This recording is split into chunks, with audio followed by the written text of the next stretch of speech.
No ano de 476 depois de Cristo, o que restava do Império Romano do Ocidente era apenas uma sombra patética de sua antiga glória. As legiões que outrora marcharam triunfantes pelas estradas que conectavam Britânia à África, da Espanha à Dácia, agora mal conseguiam defender as fronteiras em colapso. Roma, a cidade eterna, havia perdido há muito tempo seu papel como centro do poder imperial. O imperador residia em Ravenna, uma cidade pantanosa no norte da Itália, cercado por pântanos que simbolizavam perfeitamente a deterioração do império, que governava apenas no nome. Os territórios que um dia foram conquistas romanas agora abrigavam reinos bárbaros independentes. Os vândalos controlavam o norte da África e as ilhas do Mediterrâneo Ocidental. Os visigodos dominavam a Espanha e o sul da Gália. Os burgúndios estabeleceram seu reino no Vale do Ródano. Os francos expandiam seu domínio no norte da Gália. A própria Gália, berço de César e palco de suas maiores vitórias, havia se fragmentado em territórios controlados por diferentes povos germânicos. O Império Romano do Ocidente havia se transformado em pouco mais que a Península Itálica e algumas regiões adjacentes, um estado fantasma que insistia em usar os títulos e as cerimônias de uma era dourada que jamais retornaria. A situação militar do século V depois de Cristo era ainda mais desesperadora. Os exércitos romanos tradicionais, compostos por cidadãos romanos disciplinados e leais, haviam desaparecido há décadas. Em seu lugar, o império dependia inteiramente de mercenários bárbaros, guerreiros germânicos que lutavam por soldo e promessas de terras. Esses homens não tinham lealdade genuína a Roma ou aos seus ideais. Eles seguiam seus próprios líderes tribais e lutavam por benefícios tangíveis. Quando as promessas não eram cumpridas, quando o pagamento atrasava ou quando melhores oportunidades surgiam, esses mercenários não hesitavam em trocar de lado ou simplesmente abandonar suas posições. Entre esses mercenários germânicos estava Odoacro, um homem que se destacava tanto por sua competência militar quanto por sua ambição calculada. Diferentemente de muitos de seus pares que se contentavam com pilhagem e saque temporários, Odoacro possuía uma visão mais ampla do poder político. Ele compreendia que o verdadeiro controle vinha não apenas da força das armas, mas da capacidade de estabelecer autoridade legítima sobre territórios e populações. Nascido provavelmente em território que hoje corresponde à Áustria, Odoacro havia crescido em uma era de constante conflito e mudança política. A aristocracia romana que ainda restava em Ravenna e em outras cidades italianas vivia em negação constante sobre a realidade de sua situação neste período do século V. Eles continuavam a realizar os rituais tradicionais do Senado, a discutir questões de protocolo imperial e a agir como se o império ainda possuísse a autoridade de seus ancestrais. Essa elite decadente estava completamente desconectada das realidades militares e políticas que determinavam o destino real da península.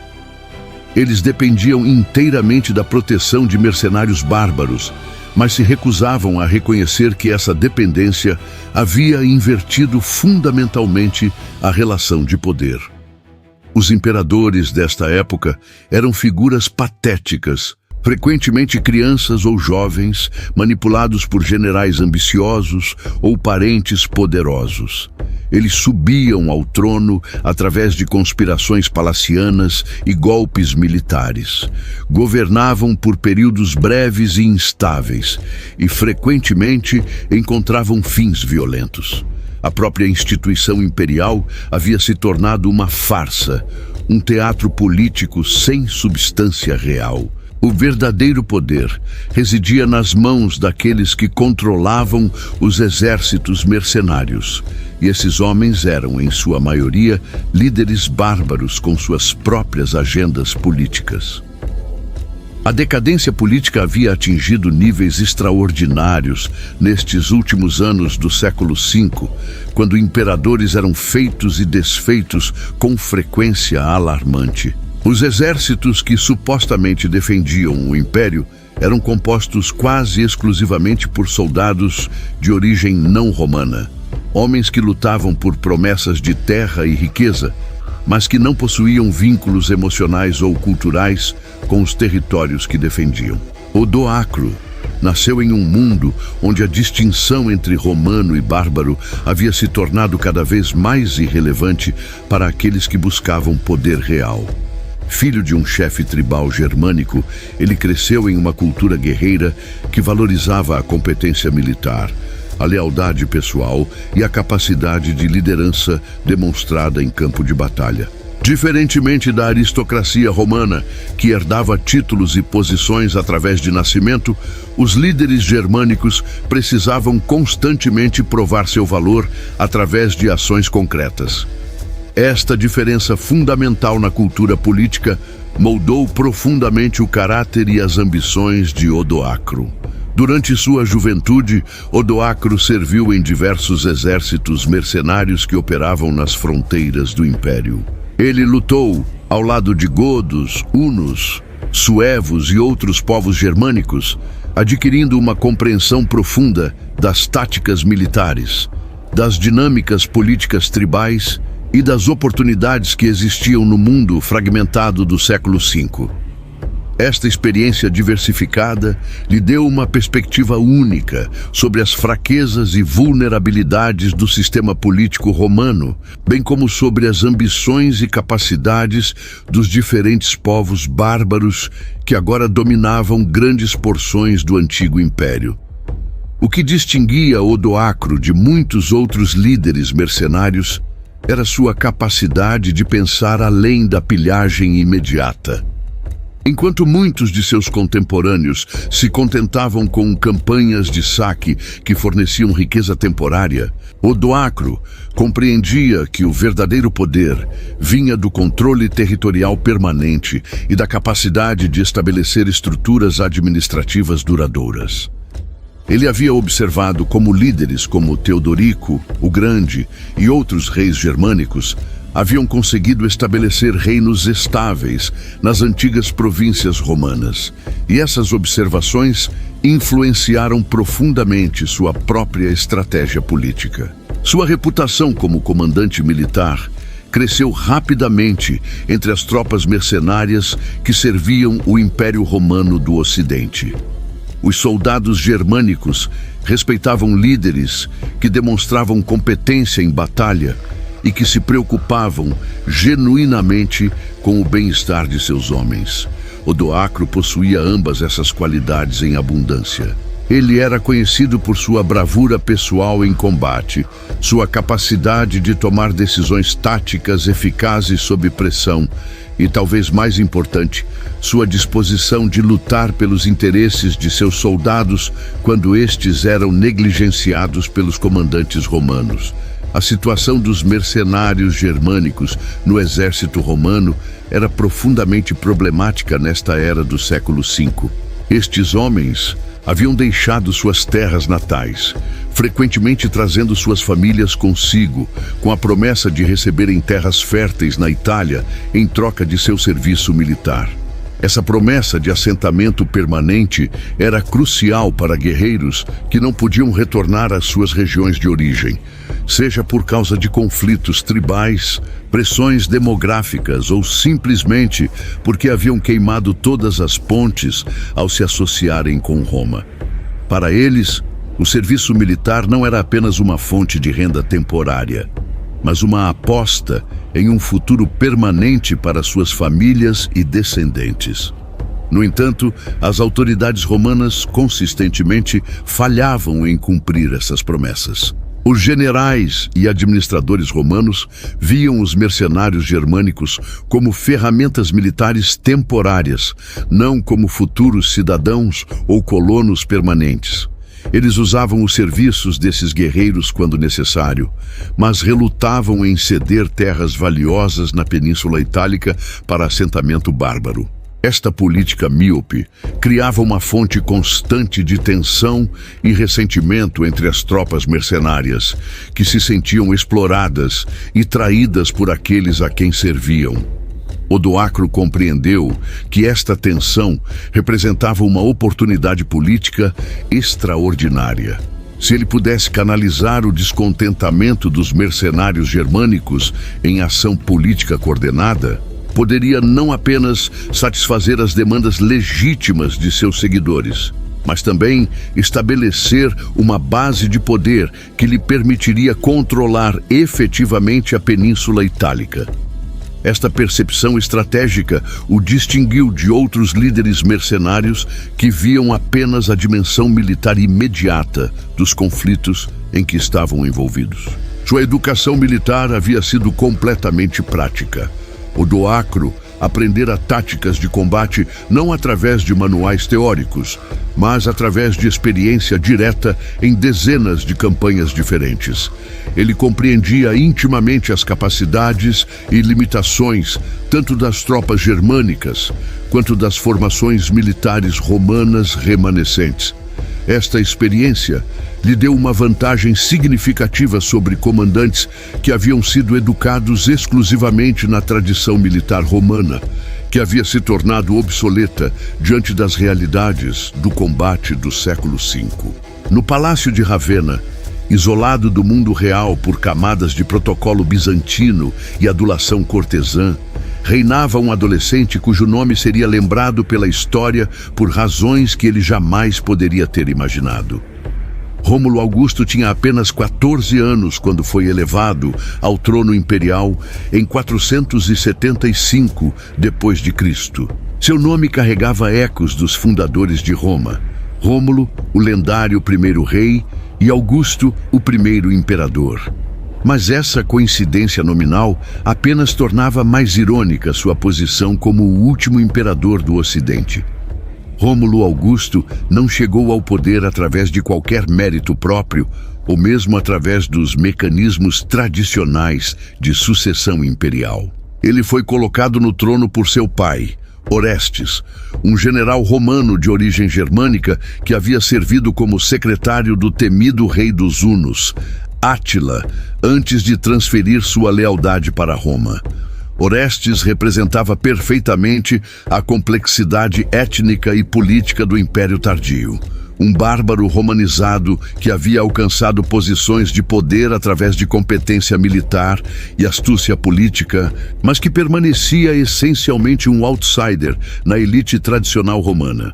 A própria ascensão de Orestes ao poder havia seguido o padrão familiar de violência e traição que caracterizava a política imperial do século V. Ele havia derrubado o imperador anterior, Júlio Nepos, em um golpe militar que foi aceito com resignação pela aristocracia romana e pela população em geral. Estes golpes haviam se tornado tão comuns que mal causavam comoção. A população italiana havia se acostumado a mudanças frequentes de governo e a maioria das pessoas simplesmente esperava que o novo regime fosse ligeiramente menos incompetente ou corrupto que seu predecessor. Orestes compreendia que sua própria legitimidade era questionável. Como um general bárbaro que havia usurpado o trono através da força, ele não possuía as conexões aristocráticas ou a autoridade tradicional necessárias para governar efetivamente. Colocar seu filho adolescente no trono era uma tentativa de resolver este problema de legitimidade. Rômulo Augusto, nascido na Itália e educado na corte imperial, possuía pelo menos a aparência de um imperador romano tradicional. Orestes esperava governar através de seu filho, mantendo o poder real enquanto permitia que o jovem fornecesse a fachada de legitimidade dinástica. Este arranjo era transparente para todos os observadores políticos da época. Rômulo Augusto claramente não tomava decisões políticas importantes. Ele participava de cerimônias, recebia embaixadores e assinava documentos que lhe eram apresentados por seu pai. Mas qualquer pessoa com conhecimento da situação política compreendia que Orestes era o verdadeiro poder por trás do trono. Esta situação tornou o já desacreditado Instituto Imperial ainda mais ridículo aos olhos tanto dos romanos quanto dos bárbaros. A corte imperial em Ravenna havia se tornado um teatro de absurdos nestes anos finais do século V. Os cortesãos continuavam a realizar os rituais elaborados da etiqueta imperial, dirigindo-se ao jovem imperador com os títulos grandiosos que haviam sido usados por Augusto, Trajano e Marco Aurélio, mesmo quando todos sabiam que o império que esses títulos representavam havia efetivamente deixado de existir. Os embaixadores estrangeiros participavam desta farsa por cortesia diplomática, mas em suas correspondências com seus próprios governos, eles descreviam honestamente a patética realidade da situação política italiana. Orestes, apesar de sua competência militar, cometeu erros políticos fundamentais que revelariam ser fatais. Seu maior erro foi subestimar o grau de descontentamento entre os mercenários germânicos que formavam a espinha dorsal de suas forças armadas. Como alguém que havia sido integrado com sucesso na estrutura de poder romana, Orestes presumiu que outros bárbaros seriam satisfeitos com posições subordinadas no sistema existente.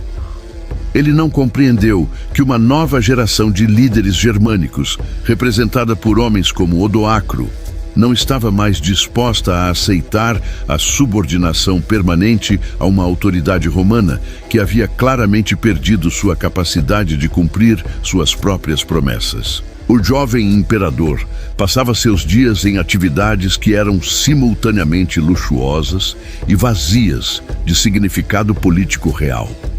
Ele recebia a educação clássica de tutores, que lhe ensinavam retórica, filosofia e história romana.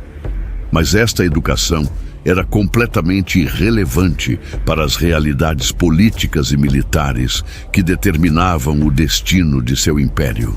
Rômulo Augusto aprendeu sobre as glórias de César e Augusto, mas não foi preparado para lidar com mercenários rebeldes ou líderes bárbaros ambiciosos. Sua educação o preparou para governar um império que não existia mais, não para sobreviver no mundo brutal da política do século V. A crise que levaria ao fim do Império Romano do Ocidente começou com uma demanda aparentemente simples e razoável. No início de 476 d.C., os mercenários germânicos, que constituíam a maior parte do exército romano, solicitaram formalmente que lhes fossem concedidas as terras que haviam sido prometidas em troca de seu serviço militar. Estes homens haviam lutado fielmente por Roma durante anos, defendendo as fronteiras contra invasores e mantendo a ordem interna na Península Itálica. Eles haviam cumprido sua parte do acordo e agora esperavam que o império cumprisse a sua. A demanda por terras não era motivada apenas por ganância ou ambição. Para estes guerreiros germânicos, a questão da terra era fundamental para sua própria sobrevivência e identidade cultural. Muitos haviam trazido suas famílias consigo quando ingressaram no serviço romano, e eles precisavam de terras não apenas para sustento econômico, mas para manter suas estruturas sociais tradicionais. Sem terra própria, eles permaneceriam indefinidamente como mercenários sem raízes, dependentes dos caprichos de empregadores romanos que já haviam demonstrado repetidamente sua disposição de quebrar promessas quando conveniente. Orestes rejeitou categoricamente essas demandas. Sua recusa foi motivada tanto por considerações práticas quanto por preconceitos culturais.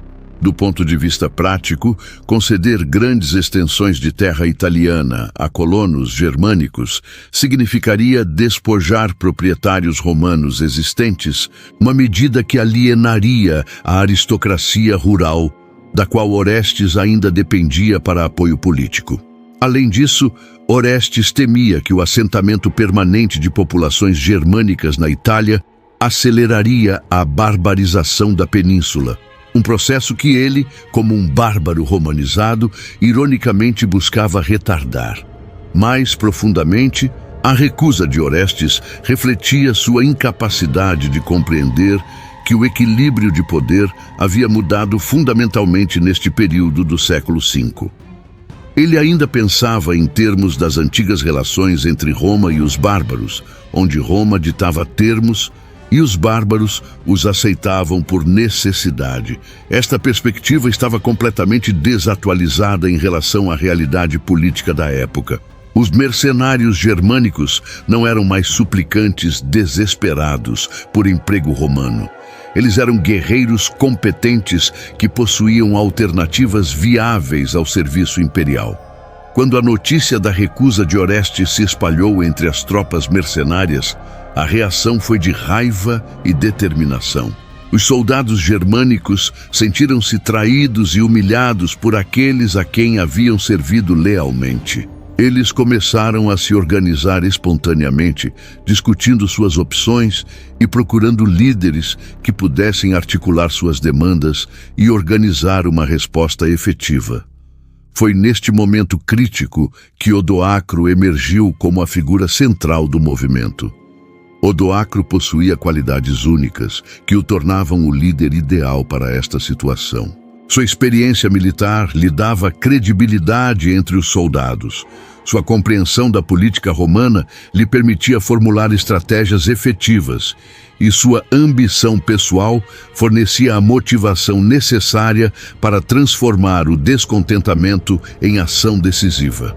Mais importante ainda, Odoacro compreendia que esta crise representava uma oportunidade histórica não apenas para satisfazer as demandas imediatas dos mercenários, mas para reorganizar fundamentalmente a estrutura política da Península Itálica.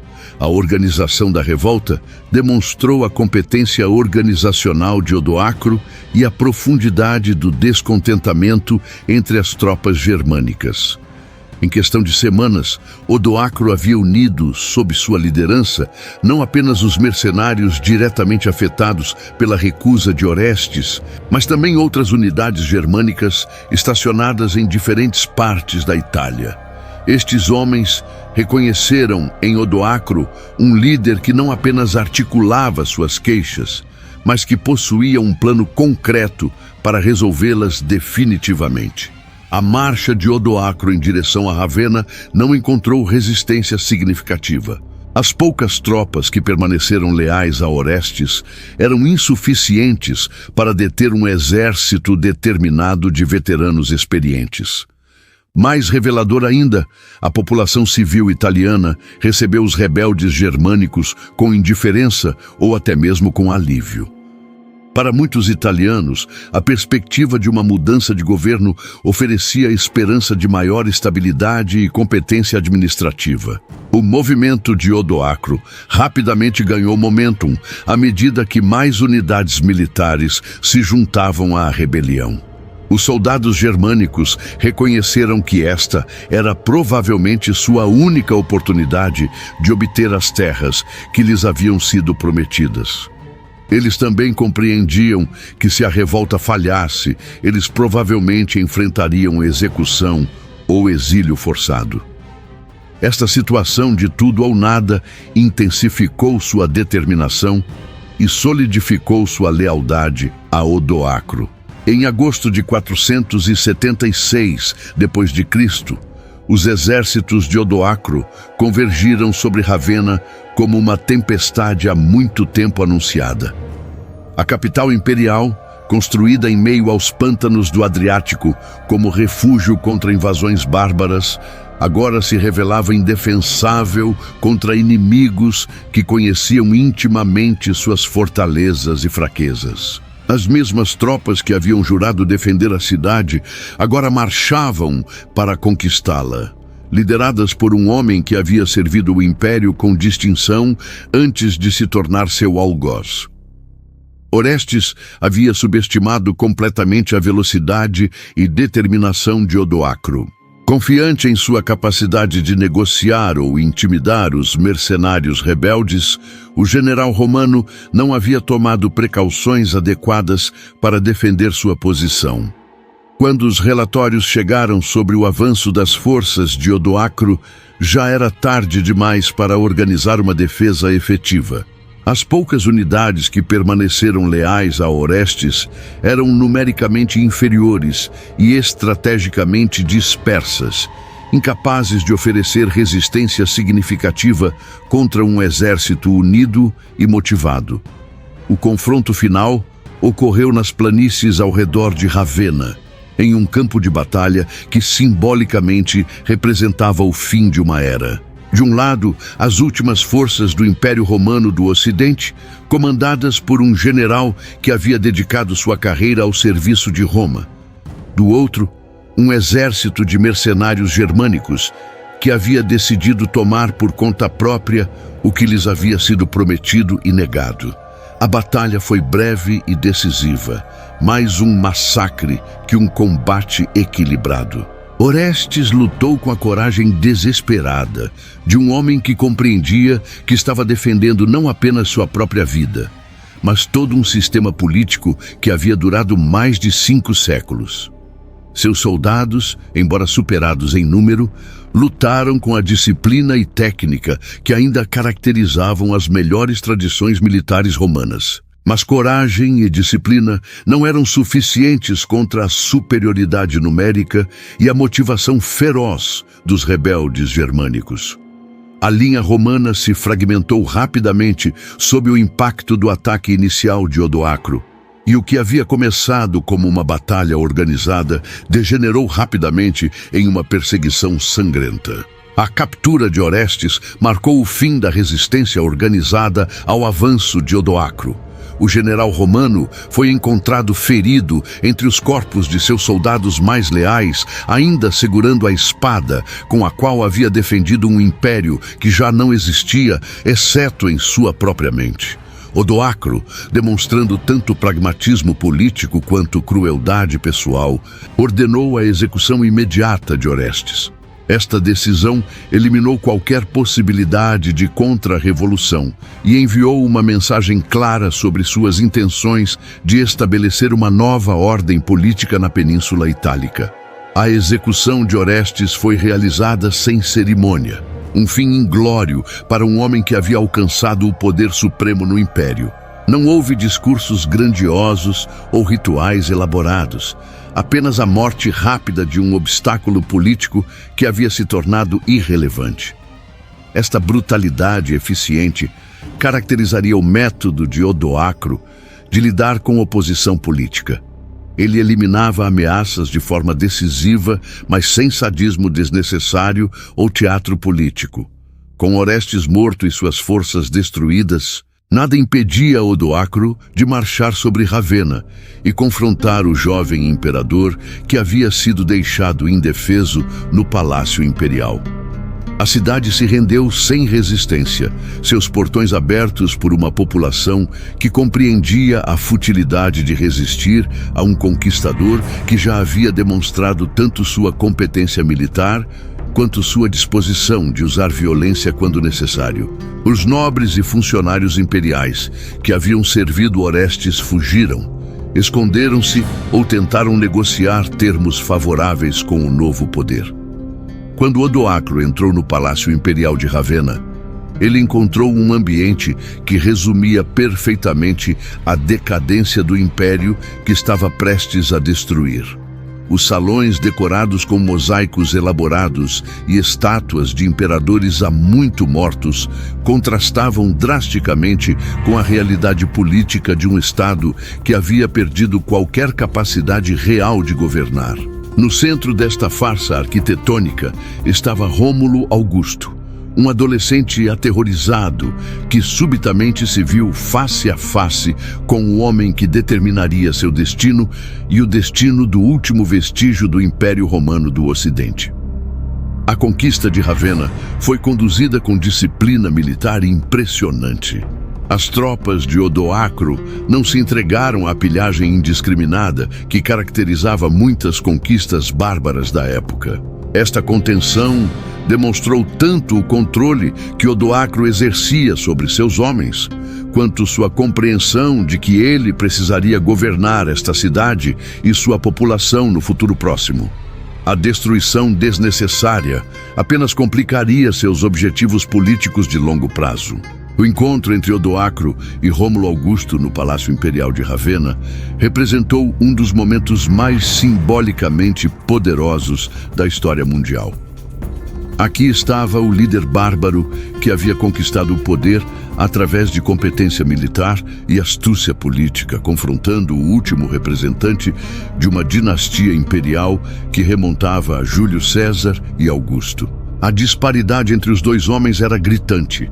Odoacro, um guerreiro experiente em seus 30 e poucos anos, confiante em seu poder e certo de seus objetivos, contra Rômulo Augusto, um adolescente aterrorizado cuja única qualificação para o cargo era ser filho de um general morto. Diferentemente de muitos conquistadores anteriores, Odoacro não estava interessado em assumir os títulos tradicionais do poder imperial romano. Ele compreendia que o próprio conceito de Império Romano havia se tornado não apenas obsoleto, mas contraproducente para seus objetivos políticos.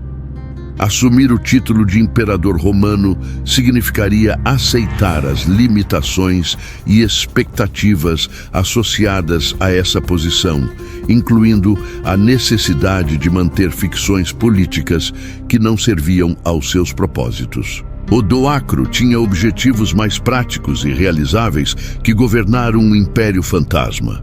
A decisão de poupar a vida de Rômulo Augusto foi calculada e politicamente astuta. Executar uma criança imperador teria criado desnecessariamente um mártir e potencialmente alienado aqueles romanos que ainda mantinham alguma lealdade sentimental à instituição imperial. Além disso, Rômulo Augusto claramente não representava nenhuma ameaça política real. Ele era uma figura patética que havia sido manipulada por outros e que, uma vez removido do poder, se tornaria completamente irrelevante para a política italiana. Odoacro demonstrou tanto pragmatismo quanto misericórdia ao escolher a deposição em vez da execução. A cerimônia de deposição foi conduzida com simplicidade deliberada, que contrastava dramaticamente com os rituais elaborados que tradicionalmente cercavam a ascensão e queda de imperadores romanos. Não houve senadores presentes para validar a transição, nenhum pretor para supervisionar as formalidades legais, nenhuma guarda pretoriana para fornecer dignidade militar ao processo. Havia apenas Odoacro, alguns de seus tenentes mais próximos, e um adolescente aterrorizado que foi informado de que seu reinado havia chegado ao fim. Rômulo Augusto foi forçado a assinar sua própria abdicação, um documento que formalmente dissolvia sua reivindicação ao trono imperial. Este ato legal, embora conduzido sob coação, forneceu uma fachada de legitimidade jurídica ao golpe de Odoacro. O jovem ex-imperador foi então informado de que seria exilado para uma vila na Campânia, onde receberia uma pensão adequada para manter um estilo de vida confortável, mas onde permaneceria sob vigilância constante para garantir que não se tornasse um ponto de reunião para a resistência política futura. O verdadeiro golpe de gênio político de Odoacro veio em sua decisão sobre o que fazer com as insígnias imperiais do Ocidente. Em vez de assumir esses símbolos de poder para si mesmo, ele os enviou para Constantinopla, capital do Império Romano do Oriente. Esta ação transmitiu uma mensagem política complexa e cuidadosamente calculada. Ao enviar as insígnias para o imperador oriental, Odoacro reconhecia formalmente que não haveria mais um imperador romano separado no Ocidente. Mas ele também evitava qualquer sugestão de que estava usurpando a autoridade imperial legítima. A carta que acompanhou as insígnias imperiais para Constantinopla foi uma obra-prima de diplomacia ambígua. Odoacro informou ao imperador oriental Zenão que os romanos do Ocidente não precisavam mais de um imperador separado e que ele, Odoacro, estava preparado para governar a Itália como representante da autoridade imperial unificada. Esta formulação permitiu que Zenão salvasse face ao aceitar uma situação sobre a qual ele não tinha controle real, enquanto dava a Odoacro a liberdade de governar a Itália como achasse adequado. A reação em Constantinopla foi de alívio mal disfarçado. O Império do Oriente havia há muito tempo abandonado qualquer esperança real de controlar os territórios ocidentais, mas a existência de um imperador rival no Ocidente havia criado complicações diplomáticas e reivindicações financeiras inconvenientes.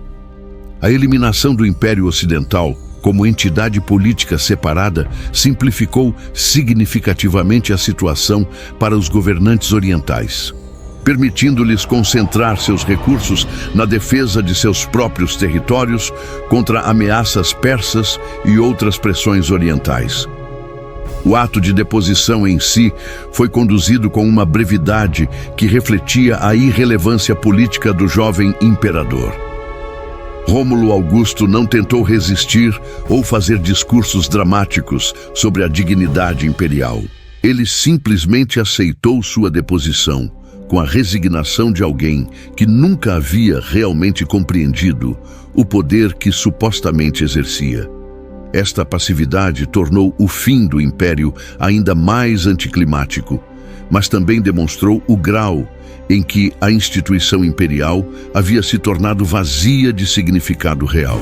Com a deposição de Rômulo Augusto e o envio das insígnias imperiais para Constantinopla, Odoacro enfrentou o desafio de estabelecer uma nova estrutura política para a Península Itálica. Sua solução foi tanto inovadora quanto pragmática. Ele assumiu o título de Rex Italiae, Rei da Itália, uma posição que combinava elementos da tradição política germânica com necessidades administrativas romanas. Este título representou uma ruptura consciente com a tradição imperial romana, sinalizando que uma nova era havia começado na história política da península. A escolha do título real refletia a compreensão de Odoacro sobre as realidades políticas do século V. Os reinos germânicos haviam se tornado a forma dominante de organização política nas antigas províncias romanas ocidentais. E Odoacro reconheceu que tentar manter as ficções políticas do Império Tardio seria tanto desnecessário quanto contraproducente. Como rei, ele poderia governar de acordo com suas próprias prioridades políticas, sem se sentir constrangido pelas expectativas e limitações associadas ao título imperial romano. O processo de estabelecer autoridade real efetiva sobre a Itália revelou tanto as competências quanto as limitações de Odoacro como líder político. Sua base inicial de poder consistia principalmente nos mercenários germânicos que o haviam apoiado durante a revolta contra Orestes, mas governar um território extenso e uma população diversa requeria habilidades administrativas que iam muito além da liderança militar. Odoacro demonstrou notável adaptabilidade ao incorporar funcionários administrativos romanos experientes em seu governo, reconhecendo que a competência técnica era mais importante que a pureza étnica na administração eficiente. Uma de suas primeiras prioridades foi cumprir as promessas feitas aos mercenários germânicos que haviam tornado sua ascensão ao poder possível. Odoacro implementou um programa sistemático de distribuição de terras, concedendo propriedades confiscadas de apoiadores de Orestes aos soldados germânicos e suas famílias. Este programa não apenas satisfez as demandas legítimas de seus seguidores, mas também estabeleceu uma base de apoio político duradoura entre a nova aristocracia militar germânica que passou a dominar grandes partes da Itália rural. A integração dos colonos germânicos na sociedade italiana procedeu de forma relativamente pacífica, contrariamente às expectativas de muitos observadores contemporâneos. Odoacro estabeleceu políticas que encorajavam a coexistência entre as populações germânica e romana, permitindo que ambos os grupos mantivessem suas tradições culturais enquanto participavam de uma estrutura política unificada. Esta abordagem pragmática ao governo multiétnico demonstrou uma sofisticação política que surpreendeu tanto aliados quanto inimigos. O sistema administrativo estabelecido por Odoacro combinava eficientemente elementos germânicos e romanos. Ele manteve grande parte da estrutura burocrática romana existente, reconhecendo sua eficiência comprovada na coleta de impostos, administração da justiça e manutenção da ordem pública. Simultaneamente, ele introduziu elementos da tradição política germânica, particularmente na organização militar e na relação entre o rei e seus seguidores mais próximos. Esta síntese cultural criou um sistema governamental híbrido que funcionou de forma mais eficaz que a administração imperial tardia que havia substituído. A população italiana comum experimentou o reinado de Odoacro como uma melhoria significativa em relação aos últimos anos do Império. A eliminação das disputas dinásticas constantes trouxe estabilidade política, enquanto a competência administrativa de Odoacro garantiu que os serviços governamentais básicos fossem mantidos ou até melhorados. Os impostos continuaram a ser coletados, mas de forma mais eficiente e com menos corrupção que durante os últimos anos imperiais. A justiça foi administrada de acordo com precedentes romanos estabelecidos, mas com maior consistência e menos interferência política. A aristocracia romana sobrevivente inicialmente reagiu com suspeita e ressentimento à ascensão de Odoacro, mas gradualmente muitos membros desta classe chegaram a termos com a nova realidade política. Aqueles que demonstraram disposição de cooperar com o novo regime descobriram que Odoacro estava disposto a incorporá-los em sua administração, reconhecendo o valor de sua experiência e conexões locais. Esta política de reconciliação gradual ajudou a estabilizar o reino e a reduzir o potencial para a resistência aristocrática organizada. As relações exteriores de Odoacro foram caracterizadas por pragmatismo e cautela. Ele estabeleceu relações diplomáticas cordiais com outros reinos germânicos, particularmente os visigodos na Espanha e os vândalos no norte da África. Estas relações eram baseadas em reconhecimento mútuo e interesse comum em manter estabilidade regional, em vez de ambições expansionistas. Odoacro também manteve relações respeitosas com o Império Romano do Oriente, cumprindo cuidadosamente seu papel nominal como representante da autoridade imperial unificada na Itália. O reinado de Odoacro demonstrou que era possível criar estruturas políticas eficazes que combinassem tradições germânicas e romanas. Seu governo híbrido forneceu estabilidade e competência administrativa que haviam sido ausentes dos últimos anos do Império, enquanto respeitava as identidades culturais distintas dos diferentes grupos étnicos sob seu domínio. Esta síntese cultural se tornaria um modelo para outros reinos germânicos que emergiriam nas antigas províncias romanas durante os séculos seguintes. A transformação da Península Itálica sob Odoacro foi notável por sua relativa tranquilidade. Diferentemente de muitas outras transições políticas da época, a substituição do governo imperial pelo reino germânico não resultou em devastação generalizada ou colapso social. As cidades continuaram a funcionar, o comércio prosseguiu e as instituições culturais romanas foram preservadas. Esta continuidade demonstrou tanto a competência administrativa de Odoacro quanto sua compreensão de que destruir a infraestrutura existente seria contraproducente para seus objetivos de longo prazo. O fim do Império Romano do Ocidente em 476 d.C. não foi marcado por batalhas épicas, cercos dramáticos ou catástrofes naturais. Em vez disso, chegou como um sussurro na história, com a simples deposição de um adolescente que poucos romanos conheciam e ainda menos respeitavam. Rômulo Augusto desapareceu na obscuridade histórica tão silenciosamente quanto havia emergido dela, e com sua partida, uma das mais duradouras instituições políticas da história humana simplesmente deixou de existir. A natureza anticlimática do fim imperial refletia perfeitamente o estado de decadência a que o império havia chegado nas décadas finais de sua existência. Não havia mais legiões heróicas para defender Roma. Não havia mais generais brilhantes para organizar resistência desesperada. Não havia mais uma população que se identificasse profundamente com os ideais e tradições imperiais. O Império Romano do Ocidente morreu porque havia se tornado irrelevante para as realidades políticas, militares e econômicas do século V, e sua eliminação foi mais um ato de misericórdia histórica que uma tragédia épica. Odoacro compreendeu intuitivamente que estava presidindo não apenas uma mudança dinástica, mas uma transformação fundamental na natureza da civilização ocidental.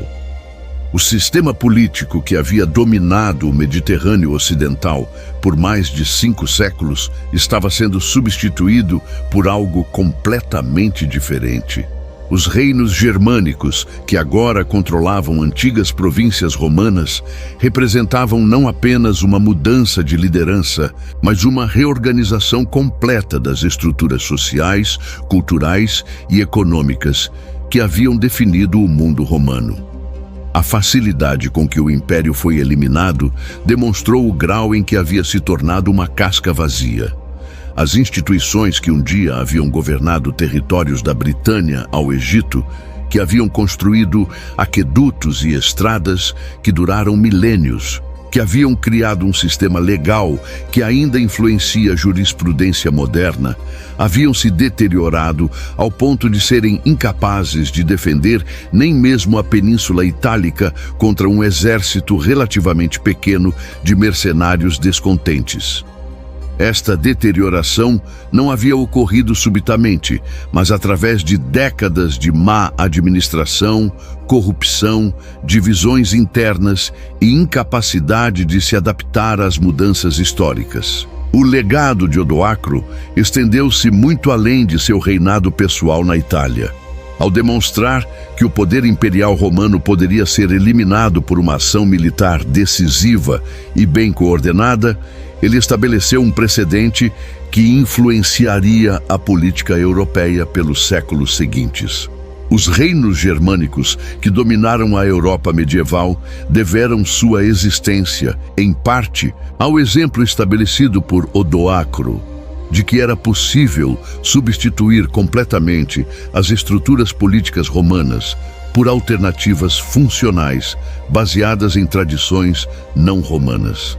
A população italiana adaptou-se à nova realidade política com a resignação pragmática que havia caracterizado suas reações às mudanças políticas durante todo o período imperial tardio.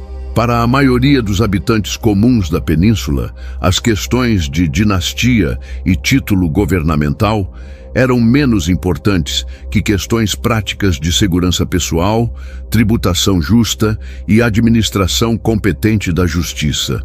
Odoacro, ao fornecer estas necessidades básicas de forma mais eficaz que seus predecessores imperiais, rapidamente ganhou um nível de aceitação popular que nenhum dos últimos imperadores havia conseguido. As consequências internacionais da eliminação do Império Romano do Ocidente foram igualmente significativas. A unificação formal de autoridade imperial sob Constantinopla simplificou dramaticamente a diplomacia mediterrânea, eliminando as complicações que haviam resultado da existência de 2 imperadores rivais reivindicando jurisdição sobre territórios sobrepostos. Os reinos germânicos, incluindo o de Odoacro, puderam estabelecer relações diplomáticas mais claras, tanto entre si quanto com o Império Oriental. A Igreja cristã, que havia se tornado profundamente integrada nas estruturas políticas do Império Tardio, adaptou-se à nova realidade com notável flexibilidade.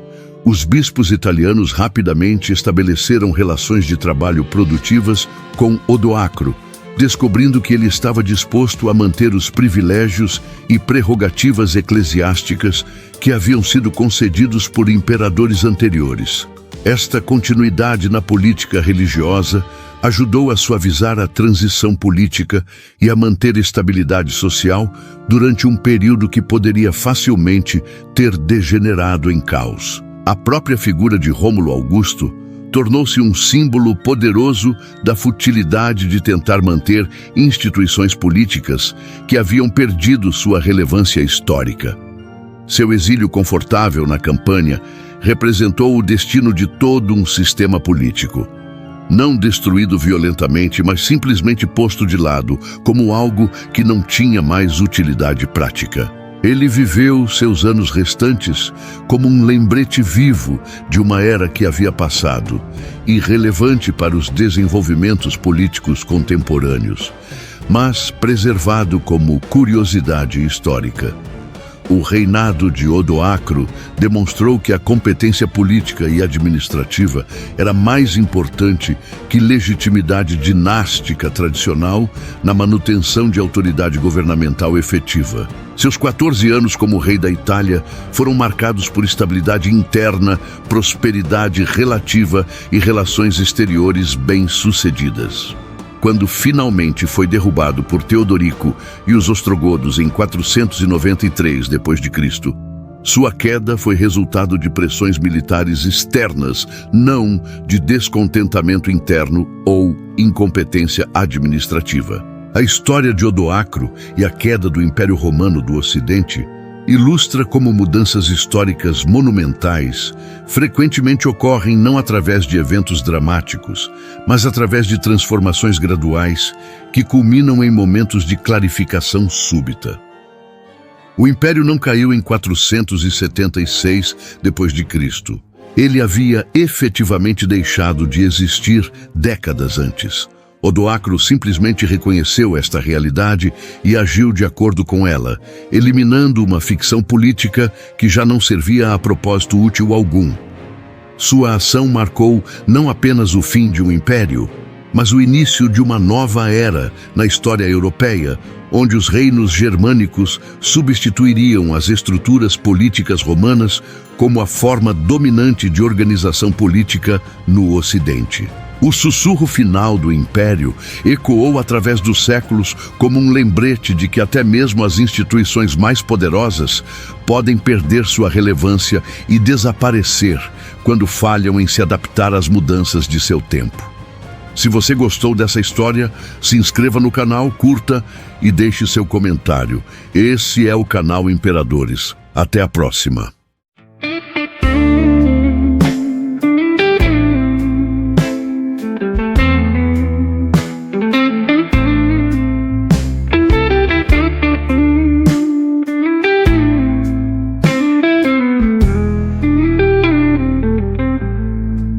City lights are fading, a lonely guitar plays.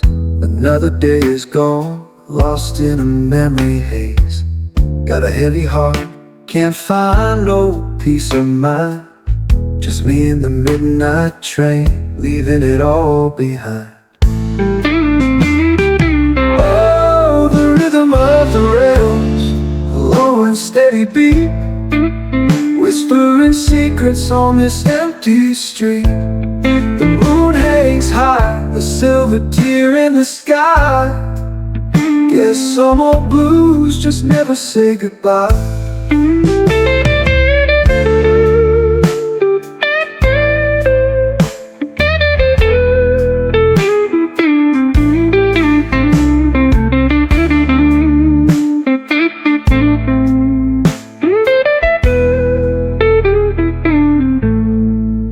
Used to walk these sidewalks, holding on to your hand.